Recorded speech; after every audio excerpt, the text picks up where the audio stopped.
안녕하십니까 여러분. 거침없이 사이킥 희망가득 정신건강의학과의 김두영 원장입니다. 반갑습니다. 여러분 일상생활을 건강하고 행복하게 잘 유지하고 계신가요? 여러분이 행복하시다면 참 다행입니다.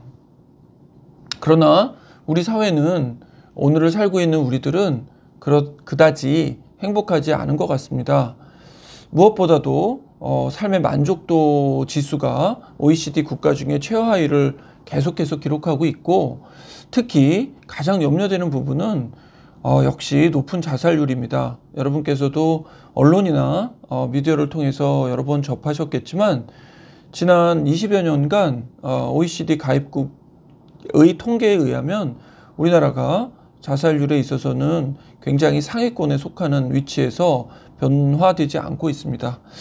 여러 가지 이유를 찾고 있지만 명확하게 저희가 사실은 그 이유조차도 잘 알지 못하고, 다만 우리 사회가 점점 깊은 침체와 우울감 그리고 활력 없음 그런 속으로 들어가고 있고, 그 구성원인 우리 모두가 행복하지 않은 그런 상황에 있다는 것을 알게 될 뿐입니다. 여러분, 오늘은요 자살 문제 그리고 베르테르 효과라고 하는 그런 모방 자살과 관련된 이야기, 특히 청소년들의 자살 문제에 대해서 이야기 좀 나누고자 합니다. 여러분, 자살률의 그 연령별 변화가 계속해서 이제 시기와 연도별에 따라서 좀 다르긴 하지만, 우리나라 자살률의 위험성 중에 저희가 조금 관심을 가지고 있는 것 중에 하나가 10대와 20대의 자살률이 굉장히 높다라고 하는 것입니다. 무거운 주제를 얘기하다 보니까 목이 좀 메이는군요. 자, 여러분, 2018년도 기준에서 10대와 20대의 자살률이 점점 높아지고 있고요. 왜 자살을, 특히 한국의 중고등학생들이 자살에 대해서 생각하고 높은 자살률을 보이는지에 대한 연구에서는 공통적으로 중고등학생 공통적으로 40.1%의 학생들이 학업에 대한 스트레스를 꼽았습니다. 저희가 최근 들어서 더 격화되고 심화되고 있는 그 학업의 문제, 경쟁적인 성취의 문제, 선행의 문제, 이런 것들이 덧붙여지다 보니까 아이들이 공부에 대해서 그리고 또 학교에 대해서 갖게 되는 생각은 굉장히 부정적입니다.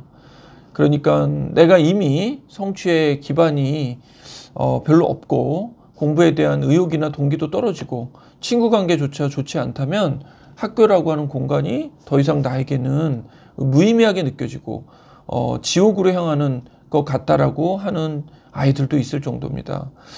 그 다음으로 자살에 대해서 생각하는 이유는 학업 문제 다음으로는 중학생에서는 가족 간의 갈등 문제를 좀 꼽았고, 고등학교 학생에서는 미래의 문제에 대한 갈등, 미래의 문제에 대한 고민, 진로 문제, 이런 것들이 자살에 대한 생각을 하게 만들었다고 보고하고 있습니다. 죽고 싶다는 생각을 해봤다는 학생의 비율은 거의 35%에 육박할 정도로 아이들에게 죽음이나 자살은 더 이상 낯선 문제가 아닌 것 같습니다.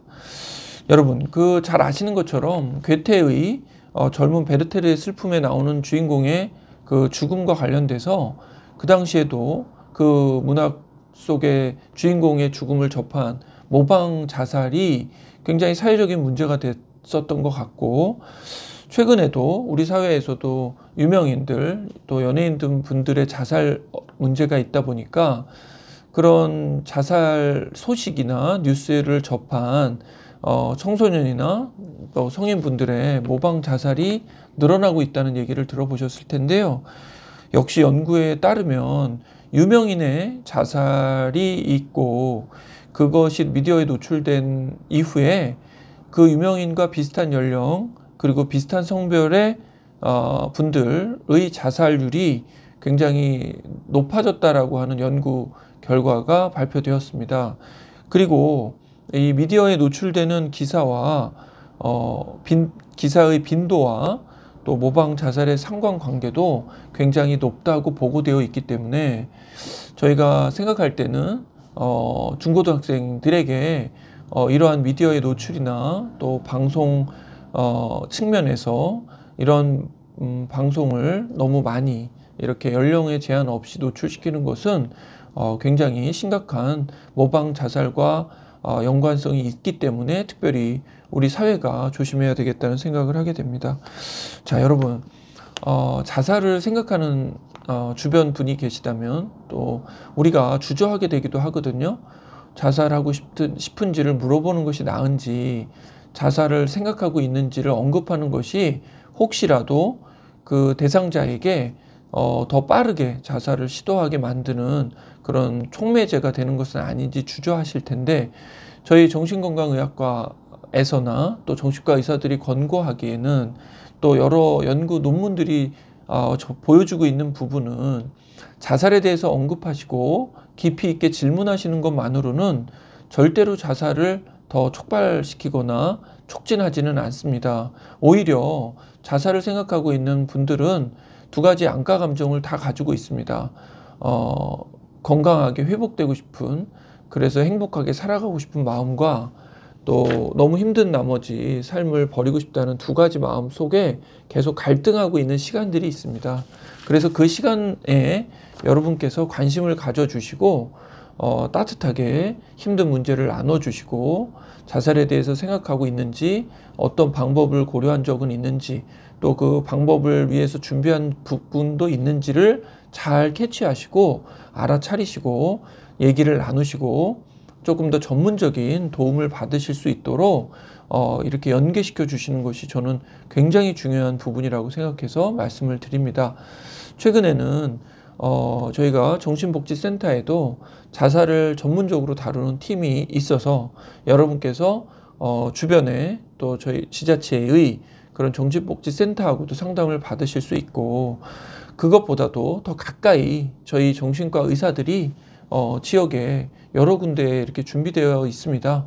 여러분께서 힘든 문제가 있으실 때 언제라도 의지하고 찾아오실 수 있도록 저희가 항상 대기하고 준비하고 있으니까, 여러분께서 힘드시거나 여러분의 가족 또 여러분의 주변인이 우울하고 삶의 의지가 꺾이고 절망하고 죽음에 대한 생각을 한다는 그런 느낌을 받으시거나 이야기를 나누신다면 적극적으로 정신과 의사와의 상담을 권유해 주시면 좋겠습니다.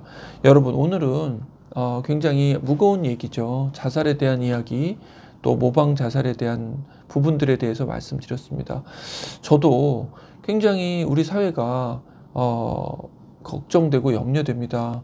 굉장히 개별화된 개인적인 사회가 되었고, 한 명 한 명의 행복이나 취향이 존중되어지는 것은 굉장히 바람직하지만, 어느 순간부터 우리는 함께라고 하는 그런 가치를 그렇게 그다지 좋아하지 않게 되었고, 함께하는 것은 불편하고 혼자 있는 것이 편하다라고 하는 부분들을 받아들이기 시작한 것 같습니다. 특히 코로나 시대에 친구들 만나는 시간도 줄어들고 학교나 모임이나 그런 것들에서 부딪히는 시간이 현저하게 줄어들면서 우리에게는 더욱더 그런 개인주의적인 성향이 더 심화됐는지 모릅니다. 그러나 여러분, 인간은 분명히 외롭고 혼자 있을 때 편할지는 모르지만 행복하기가 어렵습니다. 사람이 편한 존재만은 아니지만 사람과 함께 있을 때 우리가 가장 기쁨을 느끼고 행복하고 다른 사람에게 즐거움과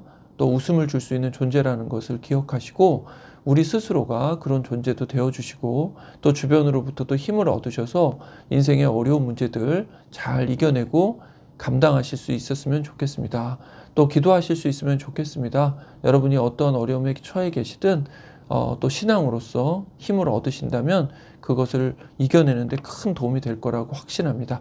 여러분, 오늘도 힘찬 하루 되시고 승리하는 하루 되시길 바라고요. 저는 유튜브 채널 거침없이 사이킥과 안양 희망가득 정신과를 운영하고 있는 정신과 의사 김두영이었습니다. 긴 영상 보시고 또 들어주셔서 감사합니다. 구독과 좋아요 해주신다면 더욱 유용한 정보 따뜻하게 전달할 수 있도록 노력하겠습니다. 감사합니다.